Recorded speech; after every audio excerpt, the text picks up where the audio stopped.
waan feetani madhaa nyaata gosa foonii beellada halaalaa kan maqaa beektanii sharaabnis guutara kaadha fammayyaa kamiin barbaaddanii kam isiniif wayyaa. Allahu Akbar.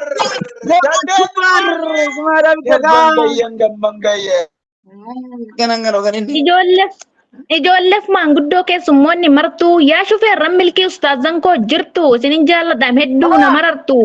Ustaazota gidduudha bakki nuyi jirru waa hundaanuu guutuu warra hin qabne hirruu isinis barattoonni faaya uffata lafaa milkooftanii jirtu maaltu isinitti hafaa rabbiin guddaan kabajee olirraa isin jaallate kochoo malaayikaa irraa fee isin kaayyate xaaliba ilmii tumsuuf akka nafneef ajaje goflaa isinii afuu malaayikaa isaa ajaje kuniyyuu waan addaati darasaa qofaaf kenna baga gammaddan kaa baga gammanne jenna.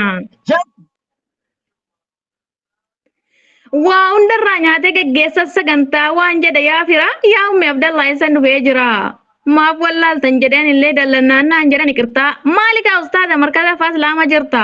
Warra sitti argamtan har'a manaa baatanii gammadeen of dagadhee baga nagaa taatanii. Anaa dhufu jechuun gammachuu feesisaa dura nooru jedheen keessummaa teessisa waamicha obbolummaa gurra isin ga'ee isiniif mijeesse mootichi ol ta'e yeroo keessan qaalii ranuu firtanii gammachuu qooddachuu bira dhuftanii. Baga nagaan dhuftan keessummoonni keenya nooru siniin jenna seenan ni teenya mana ustaaz Jawaar warri dhuftan har'a dhuguman siniin jedhe argattaniittu carraa gammachuun mirqaanen hin dheeressen se'a baada simannaatti eebbisuutti hin ce'a. Obsaa fi muuxannoo rabbi sinii kennee baga eebba geessan maashaa Allah jenne gola sammuu keessan ilmiidhaan bilcheessee baga kalaama isaa rabbi sin milkeesse. Hojjetaa harka tokkoon qaraatanii diini kana baruuf waamee qataatanii kushinaa madaamii gola keessa teessanii kalaama rabbii guddaa sabriidhaan barattanii guyyaa har'aa arguun baga gammaddanii. Allahu Akbar.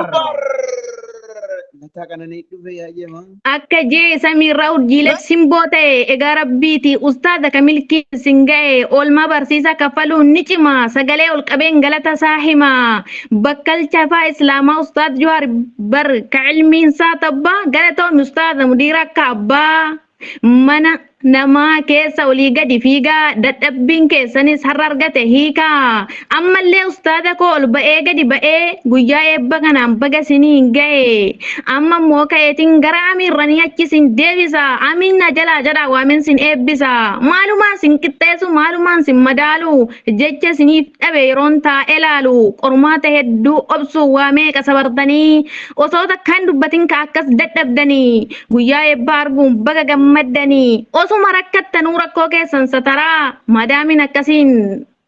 maadaamin mana keessa akkasiin sin dararaa rakkina biyya ormaa hundumaa dandeessanii sadarkaa kana irra har'a baga geessanii.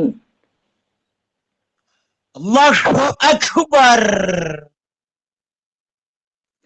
Dhugaa obsi mul'atee osoo qabaate akka ijoollee markadaa mul'atee namatti faa.